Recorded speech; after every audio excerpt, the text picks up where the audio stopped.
어제 영상에 댓글을 봤더니 이 상승에서 올랐는데 뭐해? 라고 하시는 댓글들이 많더라고요. 결론적으로는 이 상승을 보고 올랐는데 뭐 반꿀이네 라고 말씀하셨지만 하락했죠. 저는 차트적으로만 보고 제가 보이는 대로 말씀드리고 제가 매매하는 대로만 말씀드리고 있습니다.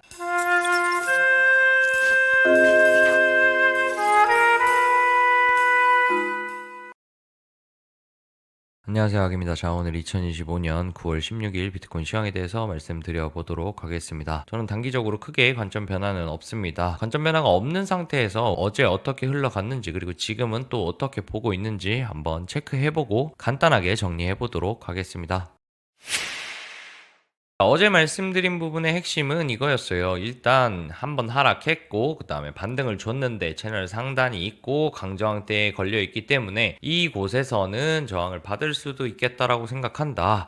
그래서 저는 이곳에서 저항을 받고 내려온다고 생각을 하는데 어디를 보는 게 좋겠다? 더불어서 채널을 유지하고 하단부를 찍고 반등이 해주면 예쁘겠다라고 말씀을 드렸습니다. 이 자리는 큰 채널의 하단부이기도 합니다. 하단에서 이탈했다가 재진입해서 리테스트 할 수 있는 자리도 있기 때문에 세 가지의 중요한 자리가 되겠죠. 다시 한번 짚어드리면 직전에 단단했던 지지대 플러스 작은 상승 채널의 하단 부분 그리고 큰 채널에 재진입하고 리테스트 할 수 있는 채널 하단 부분 이렇게 정리를 해볼 수 있겠어요. 이 세 가지의 중요 자리가 겹치는 부분이기 때문에 저항은 굉장히 강할 거라고 생각을 합니다. 그렇기 때문에 이 저항을 기준으로 이 1번 자리를 기준으로 이 자리가 뚫린다면 하방으로 내리꼽힐 거고 이 자리에서 지지를 받는다면 한 번 더 상승할 수 있는 여력을 만들 수는 있는데 여기에서 튕긴다고 하더라도 반등 정도로 끝나버린다면 역시나 하락하는 흐름으로 진행될 거라고 보고 있는 입장입니다. 반등이라고 생각하는 부분은 힘을 봐야겠죠. 얼마나 강하고 빠르게 올라오느냐 그리고 혹은 이슈를 달고 올라오느냐를 보게 될 것 같은데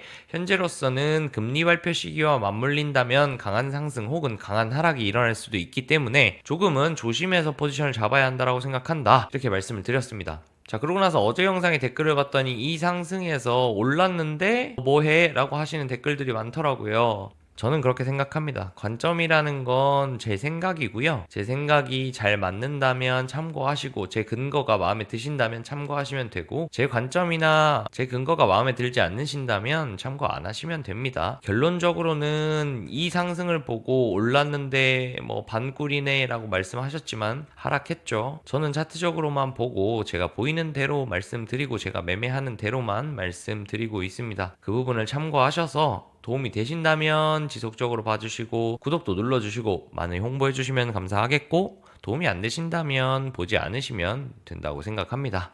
자, 어쨌든 어제 이 상승을 보고 롱 타셨다면 대응 잘 하셨기를 바랍니다.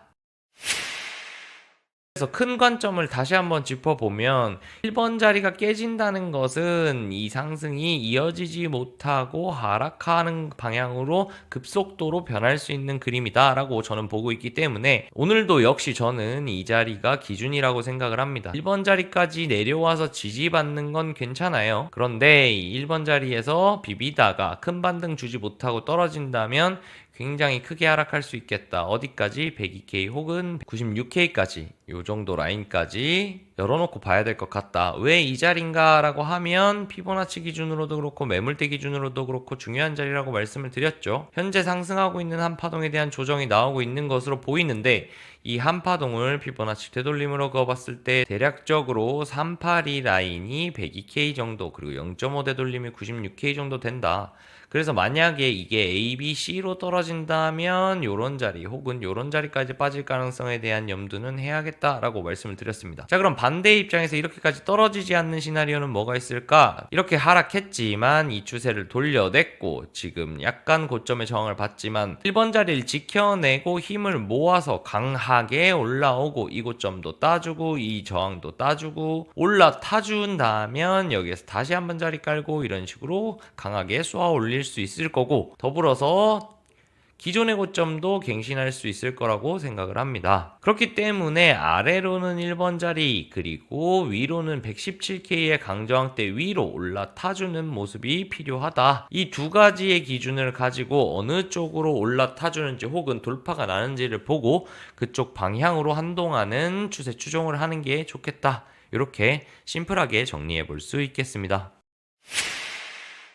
자, 그래서 오늘 영상은 조금 심플하게 정리를 하면서 제가 어제도 방에다가 말씀을 드리고 영상에서 늘상 말씀드리지만 확실하지 않은 자리에서 추격을 타는 건 손절을 타이트하게 잡아야 됩니다. 그게 아니라면 비중 조절을 해야 하고 내가 늦게 탔음을 인지하고 포모 관리를 잘 하셔야 해요. 그런데 포모 관리를 잘 못하시고 여기에서 만약에 추격롱을 타셨다라고 하면 이런 부분들은 꼭 매매하실 때 기억해 두셨다가 내가 늦은 롱에 탔을 때 결과가 좋지 않았다라는 걸 꼭 인지하고 복귀를 해보신 후 똑같은 실수를 반복하지 않으시기를 꼭 당부드리겠습니다. 자, 오늘 영상은 여기서 마무리하고요. 오늘도 영상 시청해주신 분들 감사드리고 항상 댓글 남겨주시는 분들 너무너무 감사하다는 말씀 전하면서 오늘 영상 마무리해보도록 하겠습니다.